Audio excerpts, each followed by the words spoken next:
Hello friends मु शक्ति आप देखुं नरसिंहा क्रिएशंस प्रेजेंस। तो फ्रेंड्स आहरी 24 घंटा काल बैशाखी 40 डिग्री टपिला मालकानगिरी उत्तर ओडिशा रे प्रबल वर्षार आशंका।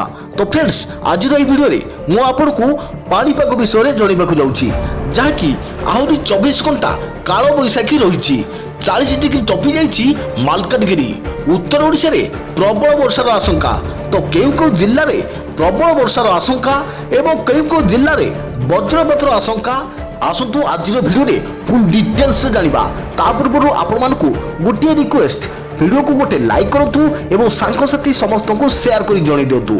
एवं फ्रेंड्स आपण माने जदी आम चैनल नुआ आगुरु केबे भी हमर वीडियो देखि नाती आम चैनल को पूर्व केबे भी सब्सक्राइब करनाती तेबे निहाती सब्सक्राइब करी पाखरे आस्तुवा बेल आइकन को बजाय रखतांतु जाफल कि आपण माने हमर भलो भलो वीडियो देखि परिबे सर्वप्रथमे एवं आमे जे कोनसी वीडियो अपलोड करिवु आपण पाखु जिवो नोटिफिकेशन सर्वप्रथमे। तो चलतु बेसी देर नकरी वीडियो को आरंभ करिबा एवं जानिबा आजिर पाणीपाग विषय रे। तो लेट्स बिगिन।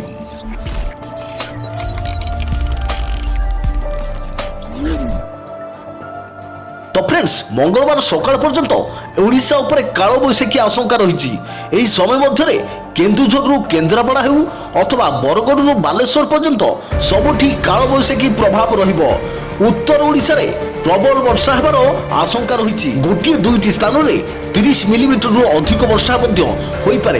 ताहाको दृष्टि रखी सोमवार पूर्वाह्न पर्यंत ओडिशा पई सतर्क सूचना जारी करिछि भारतीय पाणीपाग विभाग। आंचलिक पाणीपाग विज्ञान केन्द्र पक्षरु पूर्वानुमान कराଯାଇଛି जे उत्तर ओडिशार अधिकांश स्थान में काल बैशाखी प्रभाव रहिबो। दक्षिण ओडिशा रे भी केतेक स्थान में वर्षा होई पारे।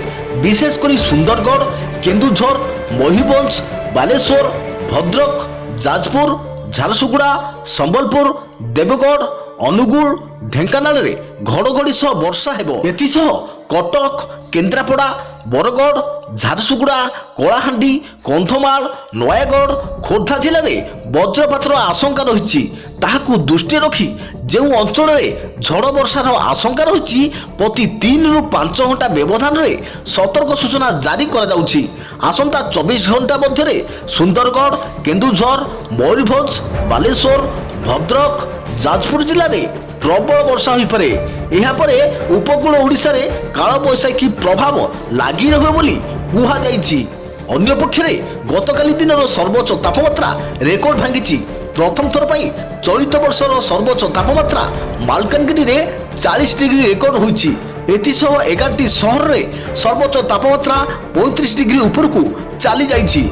सोनपुर रे आज 38.2 डिग्री रेकर्ड होइथिबा बेले भवानीपाटना रे 38 डिग्री छुईछि। सेहीपरि भुवनेश्वर तापमात्रा पुणी थे वृद्धि पाई 37.3 डिग्री पहुंची।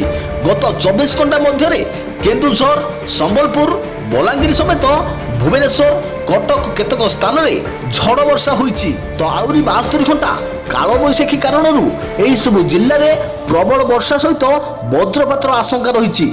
तेणु पाणीपाग विभाग पक्षरु सतर्क सूचना जारी करा जाइछि। तो फ्रेंड्स आपण मानकु गोटे रिक्वेस्ट आपण माने को जिल्ला रु वीडियो देखुचंती एवं आपनको जिल्ला रे वर्षा हेउची ना नाही हमको कमेंट माध्यम जणातु जहा फल रे अन्य माने जानि परिबे कि हां एही सब जिल्ला रे काल बैशाखी प्रभाव रु वर्षा एवं वज्रपात हेउची। तो आशा करूछु फ्रेंड्स आपण मानकु एही इंफॉर्मेशन टी निहात भाबरे पसंद आस्तिबो। तो वीडियो को गोटे लाइक करंतु सांगसाथी समस्त को शेयर करी जणै दियंतु। एवं फ्रेंड्स आपण माने जदी आम चैनल नुआ पूर्व केबे भी आम चैनल को सब्सक्राइब करनाती तेबे निहाती सब्सक्राइब करी पाखरे आस्तुवा बेल आइकन को बजाय रखतांतु जाफल कि आपण माने आमर भलो भलो वीडियो देखि परिबे सर्वप्रथमे। तो पुणी देखाबो आपण मन संगे आगामी कोन वीडियो रे। से पर्यंत थैंक यू टेक केयर जय जगन्नाथ जय भारत।